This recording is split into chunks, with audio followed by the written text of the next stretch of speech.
Hello students, welcome to Magnet Brains Hindi. मेरा नाम है अवनीश त्रिपाठी। तो कक्षा 12 अर्थशास्त्र का जो इंपॉर्टेंट चैप्टर हम एक देख रहे हैं वो चैप्टर है सरकारी बजट और अर्थव्यवस्था।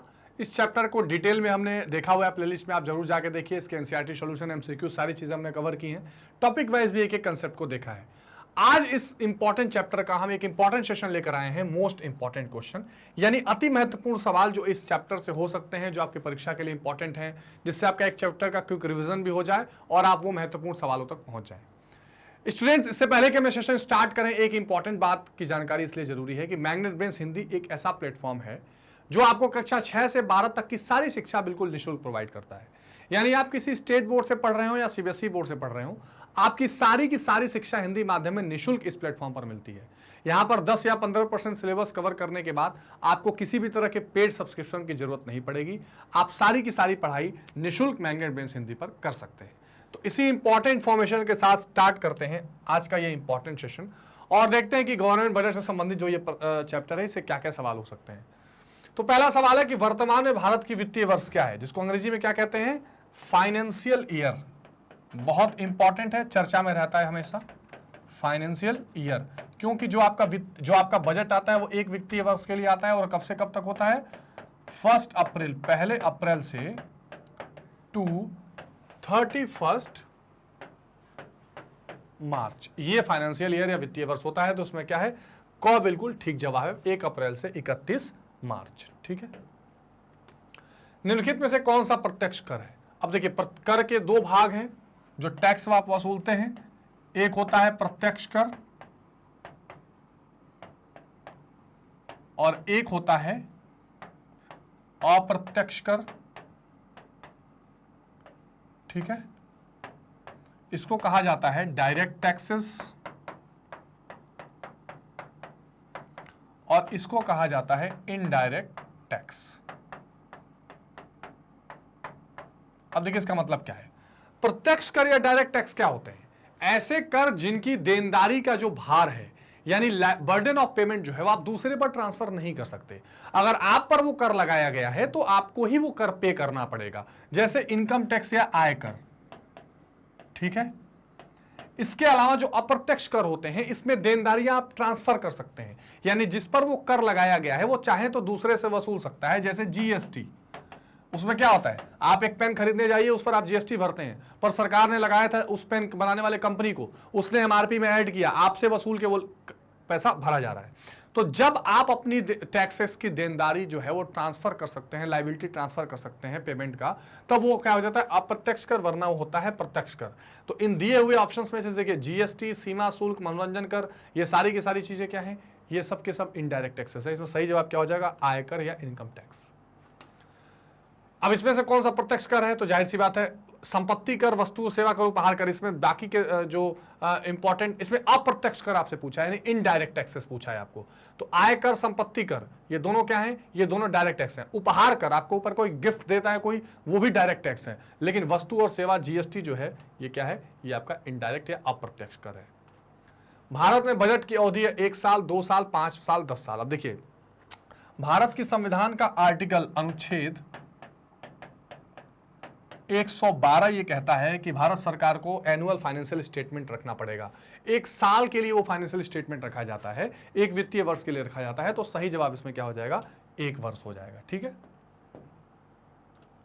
असंतुलित बजट क्या होता है। अब बजट 2 तरीके से होते हैं, एक या तो संतुलित या तो असंतुलित। असंतुलित का मतलब जाहिर सी बात है, देखिए बजट अगर है आपका, तो इसके आप 2 हिस्से कर सकते हैं, एक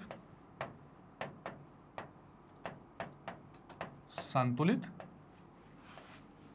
और दूसरा असंतुलित। ठीक, जिसको कहते हैं बैलेंस्ड,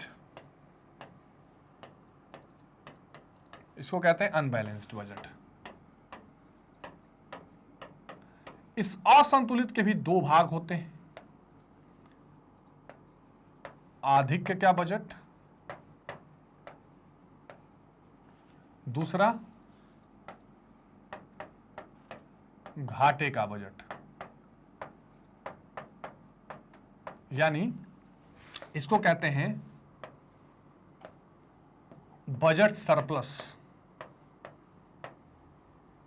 बजट सरप्लस, इसको कहते हैं बजट डेफिसिट। ठीक, अब होता क्या है यहां पर, क्या मेन अंतर है, यहां क्या होगा,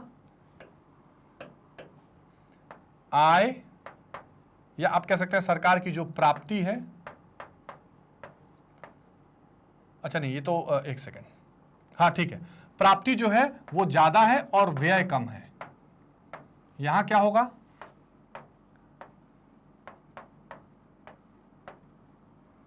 प्राप्ति जो है ये कम होगी,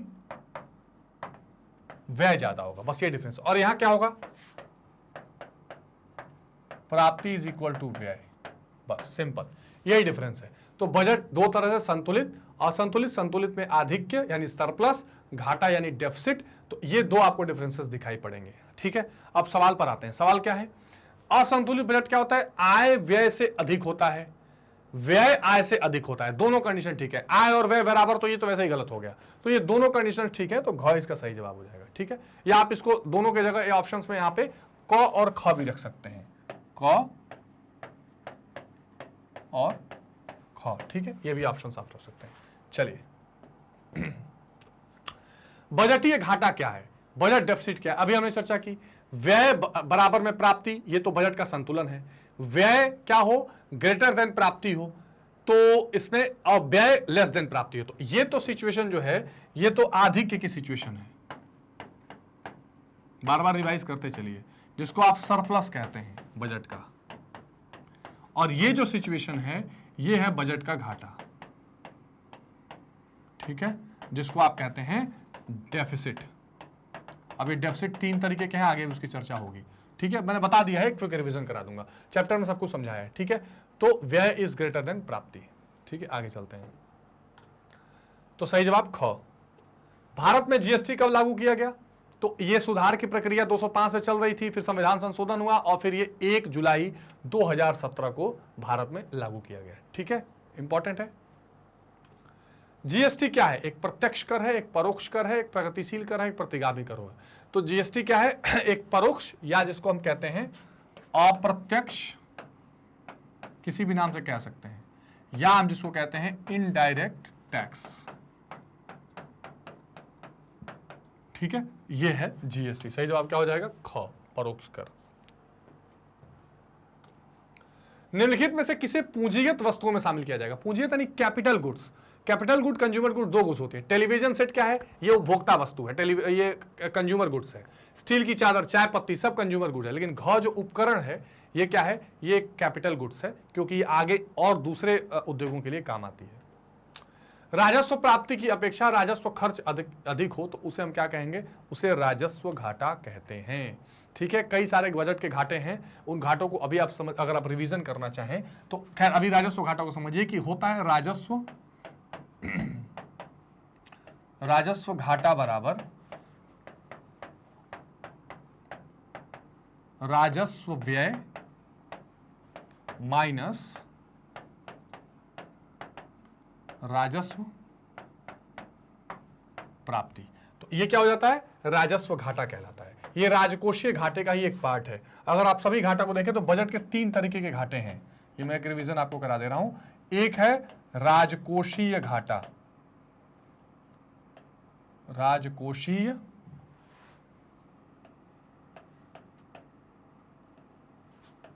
घाटा, जिसको कहते हैं fiscal deficit. Very very important, examination के लिए मोस्ट इंपॉर्टेंट। ठीक, दूसरा राजस्व घाटा, जिसको कहते हैं रेवेन्यू डेफिसिट। ठीक, तीसरा है प्राथमिक घाटा,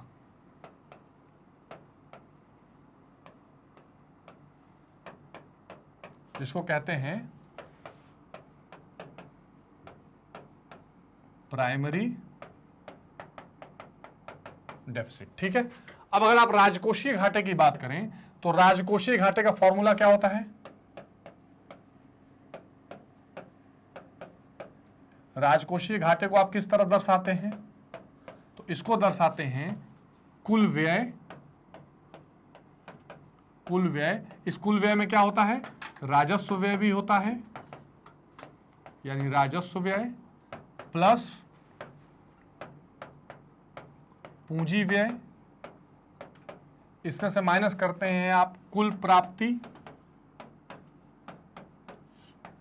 ठीक है, जिसको बोलते हैं, इस कुल प्राप्ति में क्या होगा? इसमें राजस्व प्राप्ति तो पूरी आएगी, राजस्व प्राप्ति प्लस गैर ऋण, ऋण को छोड़ के गैर ऋण पूंजी प्राप्ति, ठीक है। इसमें ऋण को नहीं लिया जाता क्योंकि ऋण के बराबर ही राजकोषीय घाटा आता है। तो कुल व्यय में से कुल प्राप्ति को माइनस कर दीजिए, लेकिन राजस्व पूंजी वाले में केवल गैर ऋण पूंजी प्राप्ति लीजिएगा। ये राजकोषीय घाटे का फॉर्मूला है फिस्कल डेफिसिट का। क्विकली रिवीजन करा रहे हैं आपको। राजस्व व्यय, राजस्व घाटे का फॉर्मूला क्या है जो भी हमने देखा? राजस्व घाटे में आप क्या फॉर्मूला रखते हैं? राजस्व व्यय, राजस्व व्यय माइनस राजस्व प्राप्ति, ये आप क्या रखते हैं? राजस्व घाटे का फॉर्मूला रखते हैं। और प्राथमिक घाटे का फॉर्मूला क्या रखते हैं?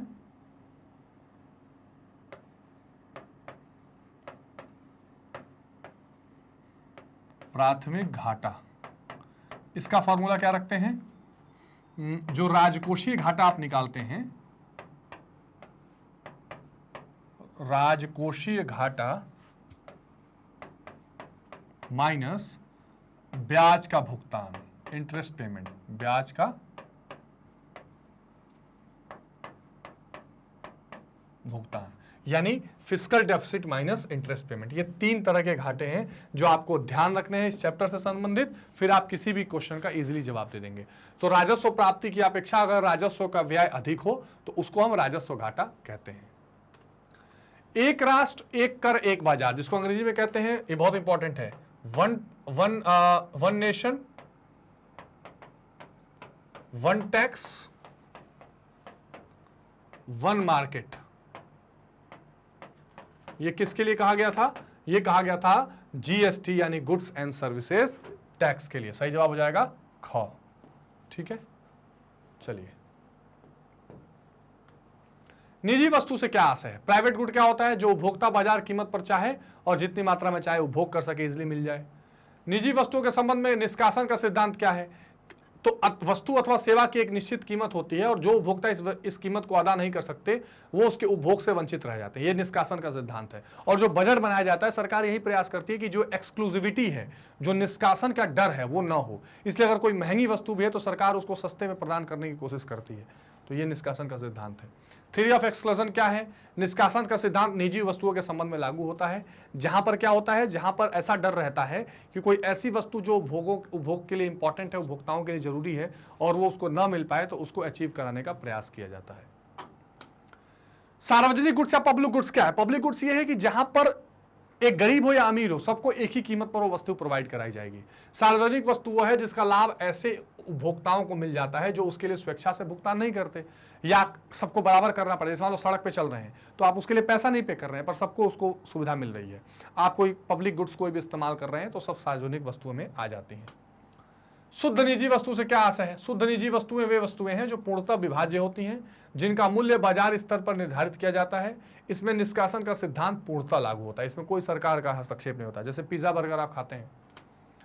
शुद्ध सार्वजनिक वस्तुएं क्या हैं? तो शुद्ध सार्वजनिक वस्तुएं अविभाज्य होती हैं, मतलब इसमें डिवीजन नहीं हो सकता कि किसको मिलना है किसको नहीं मिलना है, और इसमें कोई एक्सक्लूसिविटी लागू नहीं होगी, निष्कासन नहीं करना है। इनका मूल्य न तो बाजार स्तर पर निर्धारित किया जाएगा, न ही ऐसी वस्तु में निष्कासन का सिद्धांत लागू होगा, सबको इसको मिलेगा ही मिलेगा। अब प्रत्यक्ष कर, अभी मैंने बताया कि जब आप देनदारी ट्रांसफर नहीं कर पाते हैं तो वो प्रत्यक्ष कर कहलाता है। जिस कर के भुगतान में कर भार तथा कर दायित्व तो एक ही व्यक्ति पर पड़े, यानी जिस पर कर का भार लगाया जा रहा है वही कर को पे कर रहा है, एक ही व्यक्ति होगा, तो उसे प्रत्यक्ष कर कहते हैं। जैसे आयकर और धन कर। परोक्ष कर किसे कहते हैं? जब कर भुगतान में कर भार तथा कर दायित्व तो अलग अलग व्यक्तियों पर पड़ता है तो उसे अप्रत्यक्ष कर कहा जाता है। जैसे जीएसटी, यहां पर क्या है, कोई एक व्यक्ति पर कर का बोझ दिया जा रहा है, उसका पेमेंट कोई दूसरा व्यक्ति कर रहा है, तो वो इस कंडीशन में उसको माना जाता है। प्रगतिशील कर किसे कहते हैं? इसका होता है प्रोग्रेसिव टैक्सेशन, अंग्रेजी में कहते हैं इसको प्रोग्रेसिव टैक्सेशन। ठीक, इसका मतलब ये होता है कि जिसमें कर का प्रतिशत आय के साथ बढ़ता जाएगा, जिसका इनकम ज्यादा है, जिसका इनकम बढ़ता जाए उससे ज्यादा टैक्स वसूलना है, ये इसका सिद्धांत होता है। मतलब कम आय वाले लोगों को कम टैक्स देना पड़े, जिसके पास ज्यादा आय है वो ज्यादा टैक्स भरे। आ रही बात समझ में? तो इसको प्रोग्रेसिव टैक्सेशन कहते हैं। एक इसका उल्टा होता है रिग्रेसिव टैक्सेशन, रेग्रेसिव टैक्सेशन। इसमें इनकम बढ़ाने के लिए प्रोत्साहित किया जाता है, मतलब आप जितना ज्यादा कमाते जाएंगे आपका टैक्स का रेट उतना कम होता चला जाएगा। यानी इनकम के साथ यहां पर आय की जो टैक्स का दर है उसमें बढ़ोतरी नहीं होगी। लेकिन प्रगतिशील में क्या होता है, आय के साथ आपके टैक्स के दरों में बढ़ोतरी होती चली जाती है। अब आता है सवाल पूंजीगत व्यय से क्या मतलब है। अब देखिए, जो सरकार का बजट होता है इसके व्यय के दो पार्ट होते हैं। फिर एक बार समझ लीजिए तभी ये क्वेश्चन समझ में आएगा। एक बार रिवीजन, तो व्यय, जो सरकार के बजट का व्यय है वो दो पार्ट में होता है। ठीक है,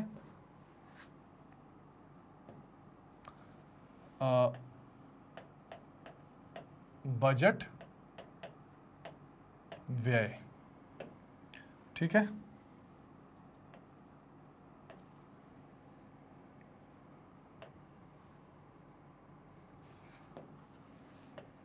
पहला होता है राजस्व व्यय, दूसरा होता है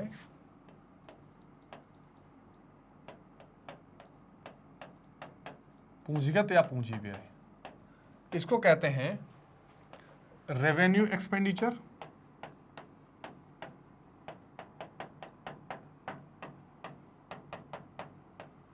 और इसको कहते हैं कैपिटल एक्सपेंडिचर। क्विक रिवीजन एक बार मैं आपको करा दे रहा हूं।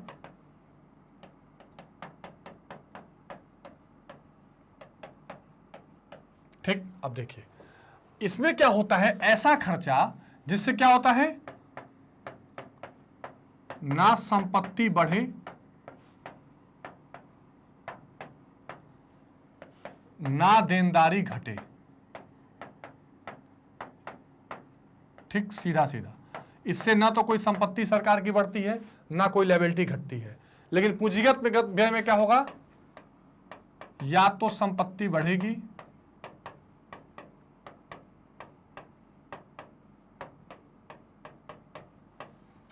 या देनदारी घटेगी।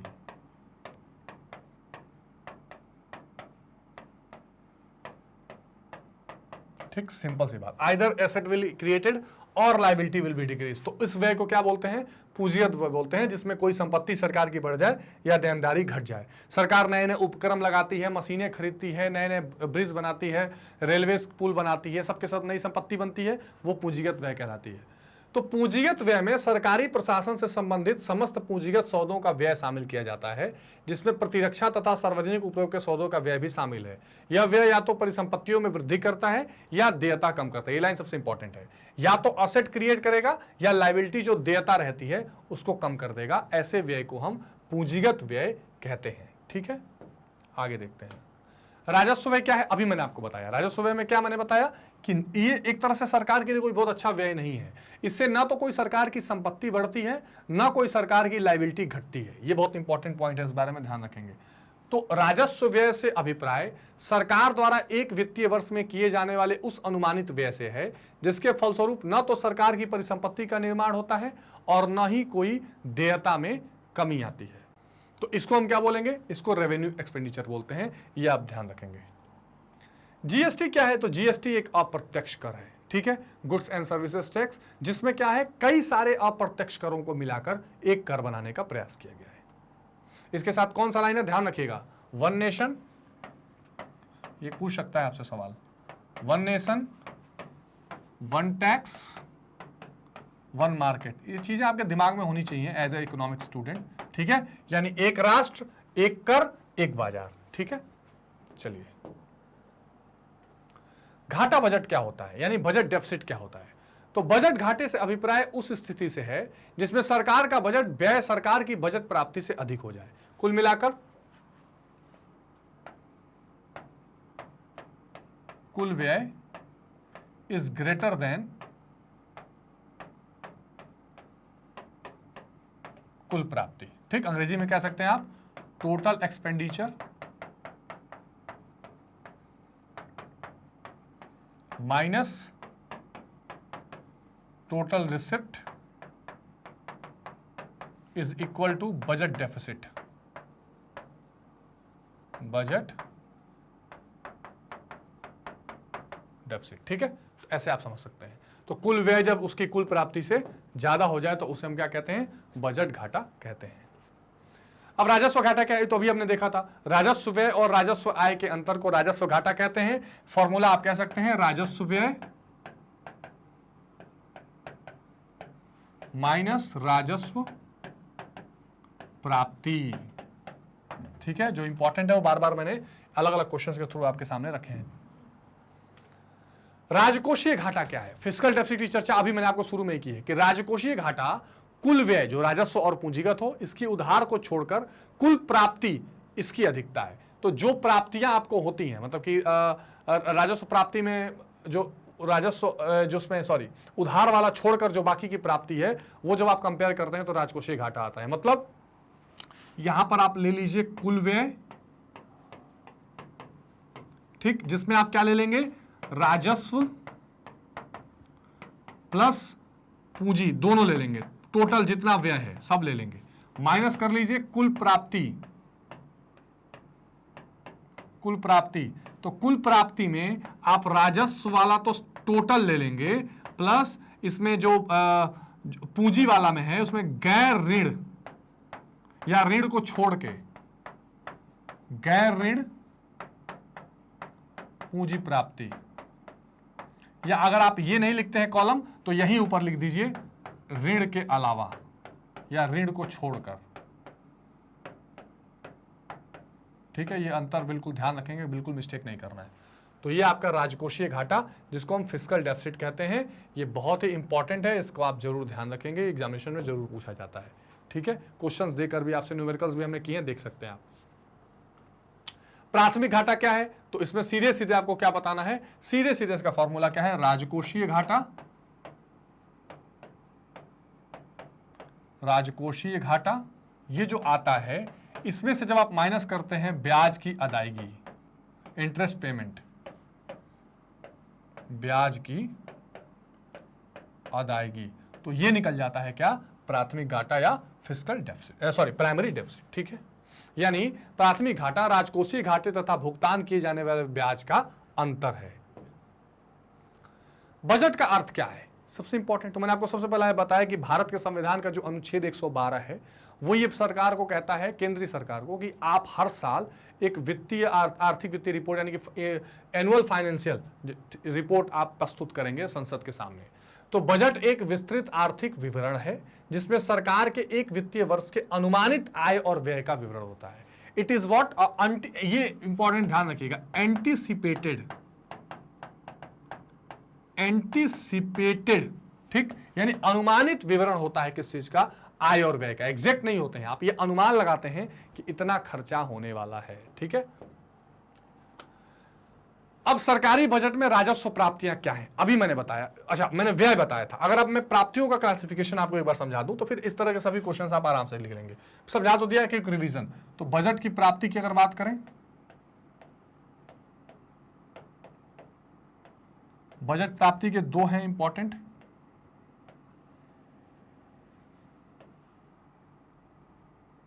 ठीक है, एक राजस्व प्राप्ति यानी रेवेन्यू रिसिप्ट और दूसरा पूंजीगत प्राप्ति यानी कैपिटल रिसिप्ट। इसमें क्या होता है?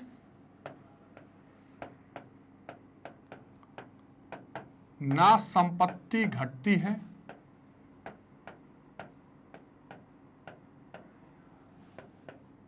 ना देनदारी बढ़ती है। ठीक है, सिंपल, ना कोई असेट घटेगा ना कोई लायबिलिटी बढ़ेगी। ये एक तरह से सरकार का शुद्ध इनकम होता है। पूंजी प्राप्ति क्या होती है? या तो संपत्ति घटेगी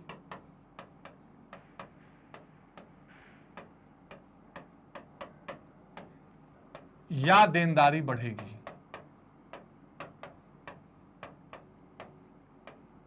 मतलब या तो लायबिलिटी बढ़ेगी या असेट घटेगा। जैसे यहां पर जो आप लोन लेते हैं, है ना, या कोई संपत्ति बेच के विनिवेश करके पैसा ले आती है गवर्नमेंट, ये सारी चीजें पूंजी प्राप्ति में होती हैं। और जो सरकार की शुद्ध इनकम है, जैसे टैक्स से पैसा आता है, फीस फाइन्स, ये सारे जो पैसे आते हैं, ये राजस्व प्राप्ति होती है। तो बहुत सिंपल ये है। तो सरकार की राजस्व प्राप्तियों से आशय उन मौद्रिक प्राप्तियों से है जिनमें निम्नलिखित दो विशेषताएं पाई जाएंगी। वे प्राप्तियां जिनसे सरकार की कोई देयता उत्पन्न नहीं होती, which will not create any kind of liability for government. वे प्राप्तियां जिनसे सरकार की परिसंपत्ति में कोई कमी नहीं होती, ठीक, तो वो प्राप्तियां भी क्या होगी, उनके असेट में कोई कमी नहीं आ रही है, तो वो सारी चीजें भी किसमें आ जाएंगी, राजस्व प्राप्ति के अंतर्गत आ जाएंगी। सकल प्राथमिक घाटा से क्या तात्पर्य है? तो देश के वित्तीय घाटे और ब्याज की अदायगी के अंतर को प्राथमिक घाटा कहते हैं। प्राथमिक घाटे के आंकड़ों से इस बात का पता लगता है कि किसी भी सरकार के लिए ब्याज अदायगी कितनी छोटी या बड़ी समस्या है। तो ये इंपॉर्टेंट बात है।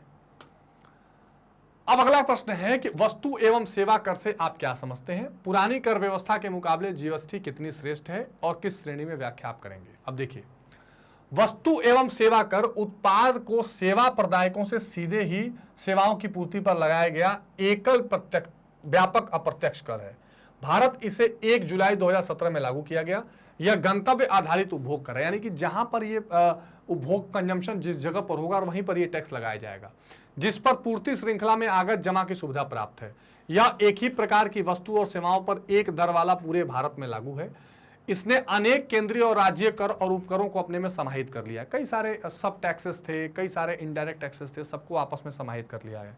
इसने वस्तु और उपकरों को अपने में समाहित कर लिया। इसने वस्तुओं और सेवाओं पर करों को जो वस्तुओं के उत्पादन या बिक्री अथवा सेवाओं पर लगाए जाते थे, इसको प्रतिस्थापित कर दिया, यानी सब्स्टिट्यूट कर दिया। जैसे सेल्स टैक्स था, जैसे सर्विस टैक्स था, जैसे इंटरटेनमेंट टैक्स था, इस सारी टैक्सेस को अपने में समाहित कर लिया। पुरानी कर व्यवस्था के मुकाबले जीएसटी व्यवस्था अधिक श्रेष्ठ है। पुरानी व्यवस्था के अंतर्गत उत्पादन के प्रत्येक स्तर पर वर्धित मूल्य यानी वैल्यू एडेड टैक्स लगाया जाता था, है ना। पहले वैट, सबसे इंपॉर्टेंट वैट को इसने अपने अंदर खत्म कर लिया। अब केवल लीकर यानी अल्कोहल पे और पेट्रोल डीजल पे ही वैट लगाया जाता है, बाकी जगह से वैट को हटा दिया गया है ना। तो यहाँ पर क्या हुआ कि यहाँ पर अब वैट में क्या होता था, जहां जहां उत्पादन का स्तर है वहां वहां ये टैक्स लगाया जाता था। इसको हटाकर इन्होंने क्या कर लिया, बिना किसी आगत कर जमा के लगाए जाते थे। कुल मूल्य में मध्यवर्ती वस्तु सेवाओं पर दिया गया सम्मिलित भी था। इसमें इंटरमीडिएट गुड पे भी टैक्स लग जाता था। इससे करों का सोपानन हो जाता था। परंतु जीएसटी प्रभावी रूप से पूर्ति के प्रत्येक स्तर पर एक मूल्य अर्जित कर है। यह कराधार में समता लाता है। वस्तु एवं सेवा कर के अंतर्गत 6 मानक दर 0%, 3%, 5%, 12, 18 और 28% लागू होगी। हालांकि 0, 5, 12, 18, 28 मेन यही है, ठीक है। और ज्यादा प्रिसाइज में 5, 12, 18, 28 ये 4 में इंपॉर्टेंट है। निजी वस्तुओं से क्या आशय है? तो निजी वस्तु वह है जिसे एक उपभोक्ता बाजार कीमत पर चाहे जितनी मात्रा में उपभोग कर सकता है। यहां पर कोई गवर्नमेंट की रैशनिंग नहीं है और ना गवर्नमेंट की जिम्मेदारी है कि वो आपको प्रोवाइड कराएगी। इसमें कीमत विभेद भी हो सकता है। कुल मिला के बजट में जो एक्सक्लूसिविटी को हटाना होता है उससे संबंधित ही है। तो अगर आप कोई निजी वस्तु का उपभोग कर रहे हैं तो ये आपकी अपनी जिम्मेदारी है, आप अपने रिस्क पर उसको खरीद सकते हैं। वस्तु के उपभोग के संबंध में एक उपभोक्ता बाजार कीमत को स्वीकार करके अपना अधिमान व्यक्त करता है और उत्पादक उसी के अनुरूप उत्पादन करते हैं। जो उपभोक्ता बाजार में निर्धारित वस्तुओं की कीमत को अदा नहीं कर सकता वह उस वस्तु का उपभोग नहीं कर सकता। इस प्रकार निजी वस्तु के संबंध में निष्कासन का सिद्धांत प्रिंसिपल ऑफ एक्सक्लूजन लागू हो जाता है। यानी अगर आप सक्षम नहीं है, जैसे पूंजीवाद में एक वर्ड चलता है survival of fittest, survival of fittest, जो ज्यादा फिट है वो ज्यादा बेहतर सर्वाइव करेगा, वो ये बात है। दूसरे शब्दों में वस्तु अथवा सेवा की एक निश्चित कीमत होती है। जो उपभोक्ता इस कीमत को अदा नहीं कर सकते वे इसके उपभोग से वंचित रह जाते हैं। तो एक तो ये इंपॉर्टेंट बात है। सार्वजनिक वस्तु यानी जिसको हम क्या बोलते हैं, पब्लिक गुड्स। पब्लिक गुड्स अब क्या है, सार्वजनिक वस्तु वह है जिस पर निष्कासन का सिद्धांत लागू नहीं होता, यानी गवर्नमेंट इसको हर हाल में आपको प्रोवाइड कराएगी। ऐसी वस्तुओं के उपभोग और उत्पादन को बाजार शक्तियों पर नहीं छोड़ा जा सकता और न ही इन वस्तुओं का मूल्य बाजार शक्तियों द्वारा निर्धारित होता है। इनका लाभ ऐसे उपभोक्ताओं को मिल जाता है जो इसके लिए स्वेच्छा से भुगतान नहीं करते, अतः इनके वित्तीयन की समस्या उत्पन्न हो जाती है। इनके वित्तीयन के लिए समाज से कर के रूप में अनिवार्य रूप से अंशदान लिया जाता है। तो इसमें क्या होता है, गवर्नमेंट ये देखती है कि ये ऐसी चीजें हैं, सड़क है, पानी है, बिजली है, जिसकी सभी लोगों की जरूरत है, और उस चीज को प्रोवाइड कराने के लिए गवर्नमेंट क्या करती है, इसका ये सिद्धांत होता है कि इसमें निष्कासन नहीं होना चाहिए, एक्सकल्जन नहीं होना चाहिए। तो जिनके पास ज्यादा पैसा उनसे कर लेकर और बाकी लोगों को प्रोवाइड कराती है। ठीक है। अर्थशास्त्र में अंतिम वस्तुओं की संकल्पना कीजिए, फाइनल गुड्स। तो देखिए दो तरह की वस्तु होती है, एक मध्यवर्ती वस्तु होती है जो कहीं ना कहीं अभी प्रोडक्शन के प्रोसेस में लगी होती है और उससे प्रोडक्शन होकर फिर फाइनल गुड्स बनता है। और फाइनल गुड क्या है कि अब वो दूसरा प्रोडक्शन के प्रोसेस में नहीं जाएगी, अब उपभोग के लिए तैयार है। तो प्रत्येक उत्पादक बजट जैसे लघुत्तम मदों से लेकर वायुयान, ऑटोमोबाइल, बड़ी मशीनरी और कोई विक्रय योग्य सेवा जैसे डॉक्टर, वकील अथवा वित्तीय सलाहकार की सेवा तक सभी वस्तुओं और सेवाओं का उत्पादन उपभोक्ताओं को बेचने के लिए करता है।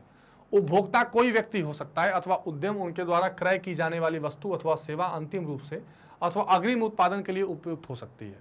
जब इसका प्रयोग अग्रिम उत्पादन के लिए किया जाता है तब अक्सर यह विशेष वस्तु अपनी विशेषता खो देती है तथा उत्पादन प्रक्रिया द्वारा दूसरी वस्तु में रूपांतरित हो जाती है। यानी ऐसी वस्तु जो बार बार अभी इस्तेमाल हो रही है प्रोडक्शन में, वो मध्यवर्ती है।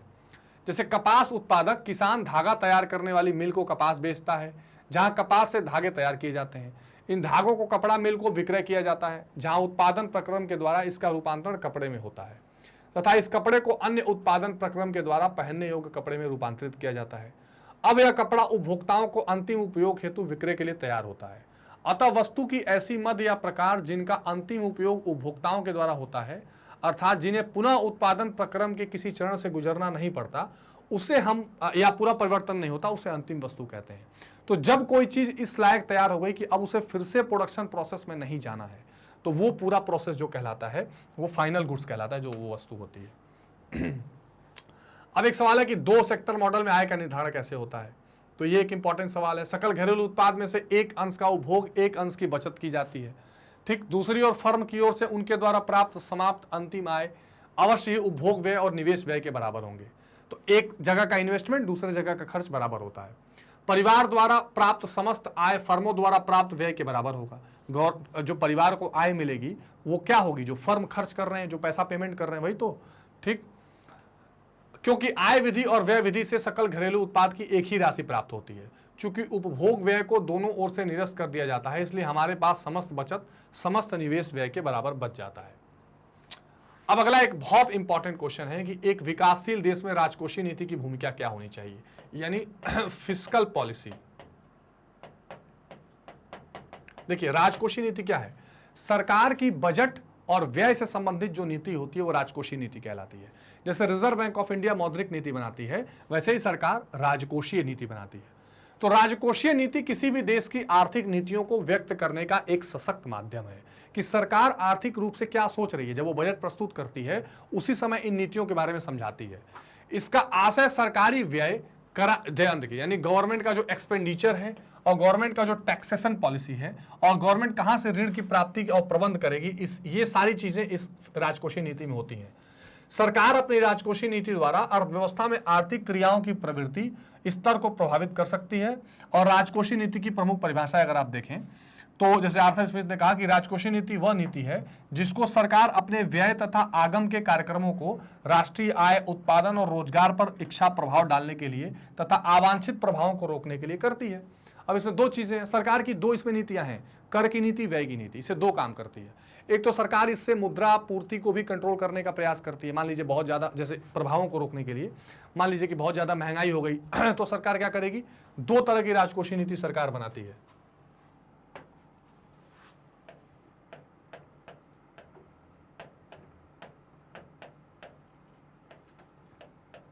राजकोषीय नीति, अच्छा ये जुड़ा होता है किससे,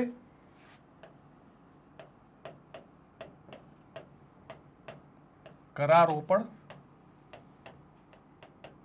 तथा व्यय से। इसके भाग कौन कौन से हैं,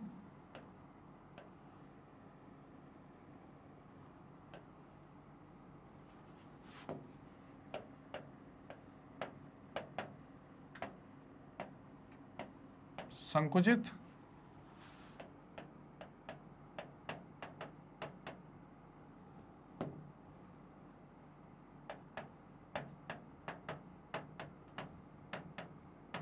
विस्तारवादी। ठीक, संकुचित में क्या करती है गवर्नमेंट? दो काम करती है, व्यय में कमी कर देगी और दूसरा कर में वृद्धि। ठीक, यहां क्या करेगी? व्यय में वृद्धि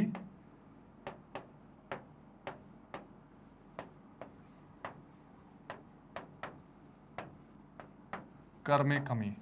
ठीक, अब देखिए होता क्या है, मान लीजिए अर्थव्यवस्था में बहुत ज्यादा मुद्रा पूर्ति है, महंगाई चल रही है और लोगों को बहुत ज्यादा पैसे का इन्वेस्टमेंट चल रहा है, तो सरकार क्या करेगी? अपने व्यय को कम कर देगी कि ठीक है हम खर्चा ही कम करेंगे, नया रोजगार नहीं देंगे, नए सड़क बिजली नहीं बनाएंगे ताकि लोगों को रोजगार मिले, लोगों के पास पैसा जाए।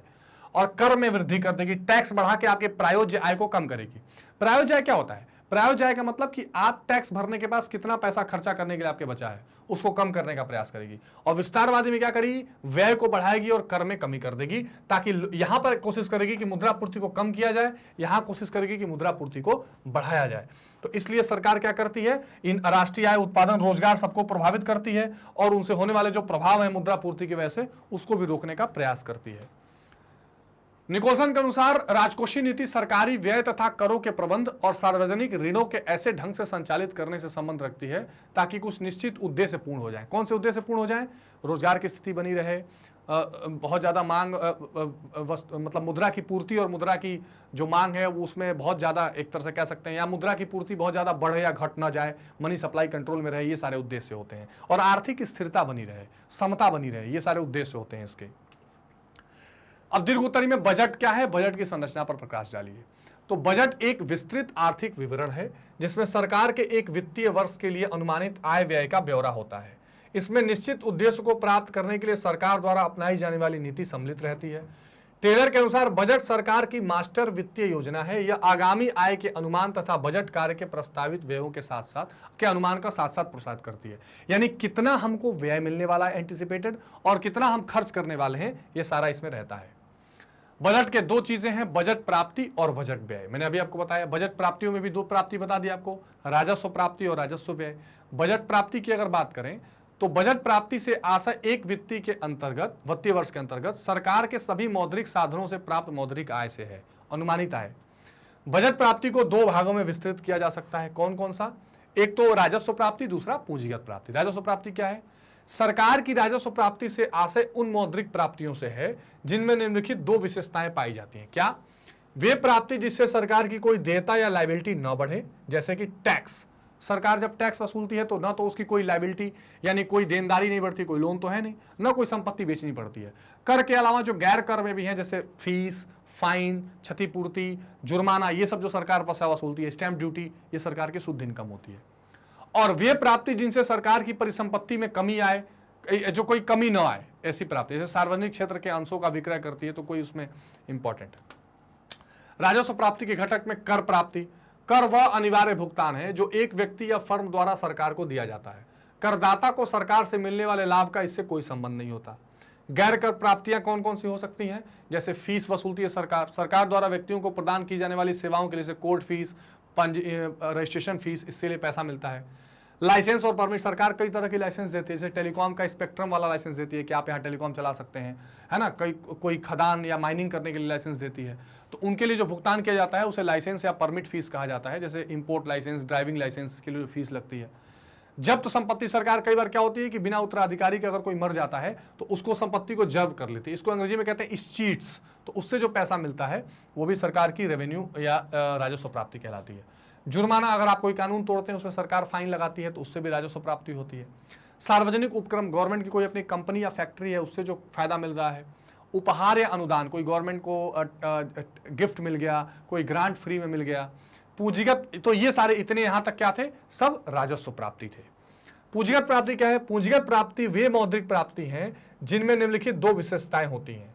इन प्राप्तियों से सरकार की देयता उत्पन्न होती है, जैसे मान लीजिए ऋण देयता, लायबिलिटी हो सकता है, गवर्नमेंट की लायबिलिटी बढ़ जाए, गवर्नमेंट कहीं से लोन लेकर आ रही हो, तो एक तो ये।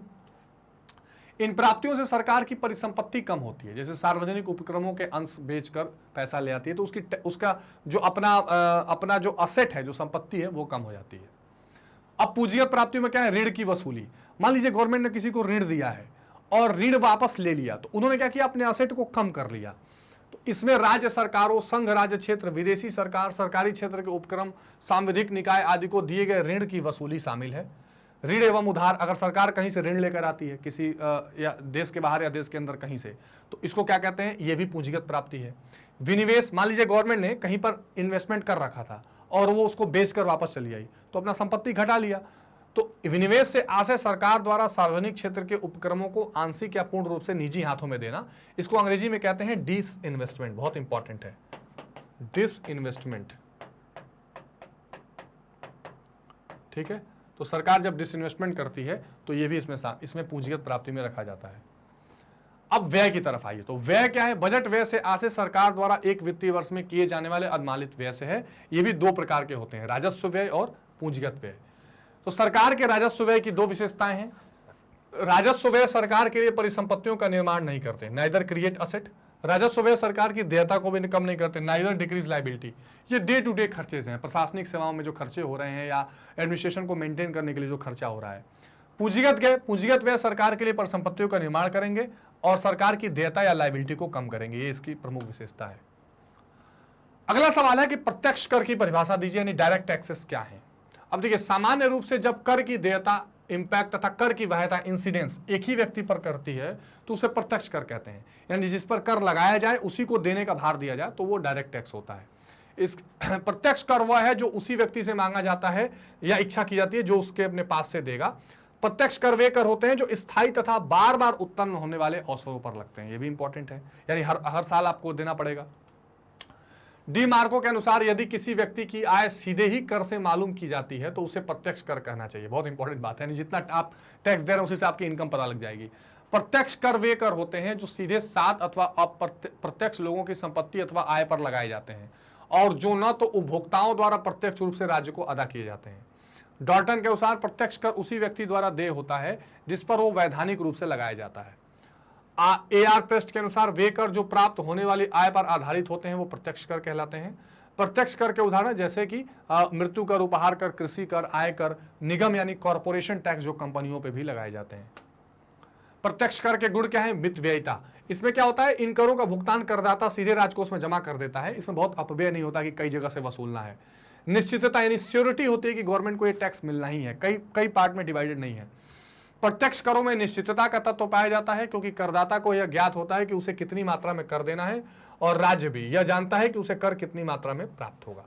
न्यायशीलता, प्रत्यक्ष कर समानता न्याय संगत होते हैं क्योंकि इन करों की राशि का निर्धारण कराधान क्षमता को ध्यान में रखकर किया जाता है। जैसे हमने अभी प्रगतिशील कर की बात की, जो ज्यादा कमाएगा उसी से ज्यादा टैक्स लिया जाएगा।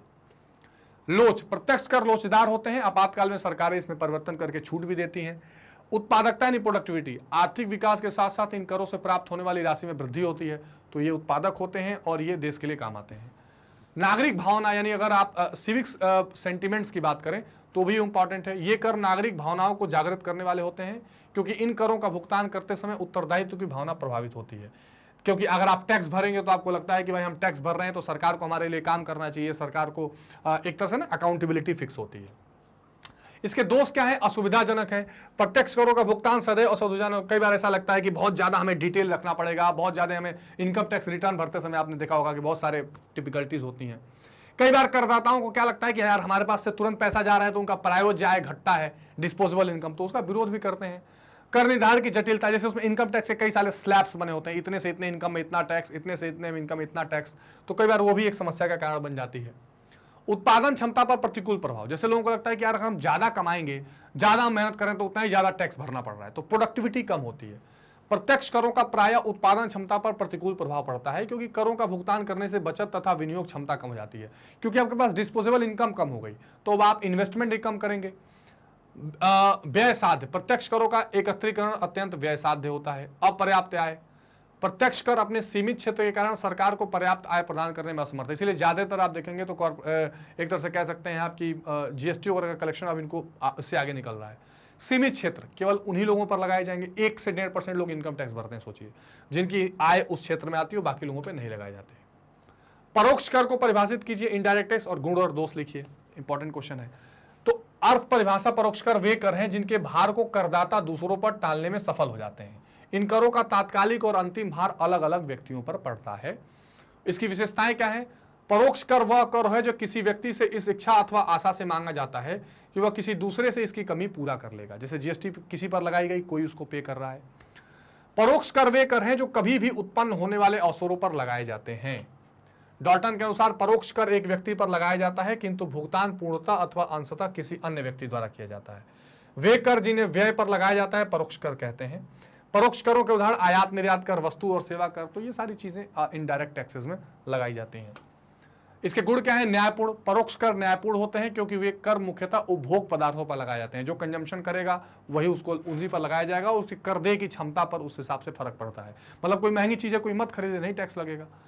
सुविधाजनक, ये करदाता और राज्य दोनों के लिए सुविधाजनक होते हैं। करदाताओं को इनका भार एक साथ न सहकर अंश अंश में सहना पड़ता है और इससे एक मुफ्त राशि मिल जाती है। लोच, इन करों में लोच का भी गुण पाया जाता है। बेलोचदार मांग वाले पदार्थों पर लगे अप्रत्यक्ष करों से आवश्यकता अनुसार आय प्राप्त की जा सकती है। तो जो ऐसे मांग, बेरोजगार मांग मतलब क्या? ऐसे चीजें जिनकी डिमांड लोग करेंगे ही करेंगे, तो उन पर लगने वाला टैक्स भी मिलता रहेगा। तो ये भी सरकार के लिए सही है। करों की चोरी नहीं हो पाती, जो उसको कंजम्पशन करेगा उसे भरना पड़ेगा।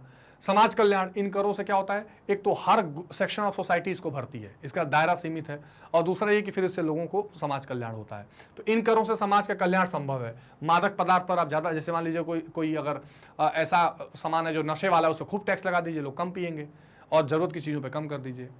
ये कर मितव्ययी होते हैं, कम खर्च वाले होते हैं, क्योंकि एकत्रीकरण पर ज्यादा व्यय नहीं लगता है। कर प्रणाली को व्यापक आधार की प्राप्ति, परोक्ष कर समाज के विशाल अंग को प्रभावित करते हैं। बिल्कुल ठीक बात। परोक्ष करों में ज्यादा से ज्यादा लोग कवर होते हैं। मतलब एक पेंसिल भी खरीदेंगे तो आप जीएसटी भरेंगे, तो लेकिन इनकम टैक्स हो नहीं सकता कि आप सभी लोग भर रहे हो। इसके दोष में असमानता है। परोक्ष कर, जैसे एक अमीर आदमी भी बिस्किट पे उतना ही टैक्स भर रहा है जितना गरीब आदमी। तो परोक्ष कर प्रायः आवश्यक उपभोग पदार्थों पर लगते हैं। परिणामतः इन करों का समाज के निर्बल वर्ग पर अधिक बुरा प्रभाव पड़ता है। इस दृष्टि से ये कर समानता, न्यायशीलता तथा करदान क्षमता के मान्य सिद्धांत के प्रतिकूल होते हैं। अनिश्चितता, कुछ अर्थशास्त्रियों की धारणा है कि परोक्ष कर मूलतः अनिश्चित प्रकृति के होते हैं। यह कथन लोचदार मांग वाली वस्तुओं के संबंध में अवश्य ही सत्य है। उपभोग के अनिश्चित होने से करों से प्राप्त होने वाली राशि अनिश्चित हो जाती है। बिल्कुल ठीक बात। तो बहुत सारी ऐसी वस्तु होती हैं जिनका कोई कंपलसरी नहीं है कि वो चीजें लोग खाएं या यूज करें, तो अगर उनका यूज लोग करेंगे तो ज्यादा टैक्स मिलेगा, नहीं करेंगे तो नहीं मिलेगा। तो कोई कंफर्मेशन नहीं रहता है कि कितना टैक्स मिल सकता है, कितना नहीं। मंदी के समय कम आए, अगर मंदी होगी, लोग डिमांड करना कम कर देंगे, तो ऑटोमेटिकली उस चीज की डिमांड कम होगी तो टैक्स भी मिलना कम हो जाएगा। कर चोरी, इसमें कई बार ऐसा भी होता है कि बही खाते में हेर फेर करके लोग चोरी भी कर रहे हैं। मूल्य स्तर में वृद्धि, तो अगर मान लीजिए इस टैक्स को आप थोड़ा भी बढ़ाते हैं तो आपका जो प्राइस लेवल है वो भी इंक्रीज हो जाता है तुरंत, तो इससे महंगाई बढ़ने की टेंशन रहती है। नागरिक चेतना का भाव, चूंकि नागरिक इन करों का अनजाने में ही भुगतान करते हैं, अतः इन करों से नागरिक भावना जागृत नहीं होती है। ठीक बात है, लोगों को लगता ही नहीं कि हम इनकम टैक्स भर रहे हैं उस तरह से, तो लोग बहुत ज्यादा अकाउंटेबिलिटी नहीं करते हैं। बेरोजगारी तथा आर्थिक अनिश्चितता, अत्यधिक परोक्ष करों का प्रभावी मांग पर प्रतिकूल प्रभाव पड़ता है और इससे बेरोजगारी आ सकती है। तो ये महत्वपूर्ण प्रत्यक्ष कर, अप्रत्यक्ष कर, परोक्ष कर के फायदे नुकसान थे। ये बजट का जो कंप्लीट चैप्टर है, इसमें मैंने प्रयास ये किया है कि सभी पार्ट्स से क्वेश्चंस को रखे जाएं और एक बार आपके सभी पार्ट्स का रिवीजन भी हो जाए। ये आई थिंक आपके लिए बहुत हेल्पफुल होगा। ये क्वेश्चंस आपके लिए कितने यूजफुल हैं, कितना इंपॉर्टेंट है, इसको आप कमेंट सेक्शन में जरूर बताइएगा। कितना आपको समझ में आया, कोई अगर क्वेश्चन में प्रॉब्लम है, कंफ्यूजन है, तो वो भी कमेंट सेक्शन में जरूर बताइए। एक बात का और ध्यान रखिए स्टूडेंट्स की magnetbrains.com मैग्नेटब्रेन्स की अपनी वेबसाइट है। इस वेबसाइट पर आकर आप कक्षा 6 से 12 तक की कोई भी क्लास सेलेक्ट कर सकते हैं। जैसे हिंदी मीडियम क्लास 12 अगर आपने सेलेक्ट कर लिया तो मेरे साथ इतिहास, राजनीति विज्ञान, भूगोल और अर्थशास्त्र पढ़ सकते हैं। अन्य टीचर्स के अन्य सब्जेक्ट पढ़ सकते हैं। बाकी कक्षा 6 से 12 तक के सभी विषयों के सभी चैप्टर्स यहाँ निःशुल्क प्रोवाइड किए गए हैं। इसके अलावा आपको सभी चैप्टर्स का कंप्लीट चैप्टर रिवीजन, छोटे छोटे topic wise videos, MCQs, NCERT solutions, most important questions, सारी चीजें आपको यहाँ पर फ्री ऑफ कॉस्ट मिल जाती हैं। तो आप मैग्नेट ब्रेन्स हिंदी के साथ जुड़े रहिए क्योंकि सारी की सारी शिक्षा निःशुल्क है। बस लाइक, शेयर और सब्सक्राइब करते रहिए। इस वीडियो को भी जरूर लाइक और शेयर करिएगा ताकि हम ज्यादा से ज्यादा वीडियोस आप तक लेकर आते रहें और आपकी पढ़ाई को और आसान बनाते रहें। तो मिलते हैं स्टूडेंट्स अगली वीडियो में, तब तक अपना बहुत ध्यान रखिए। Take care, bye bye.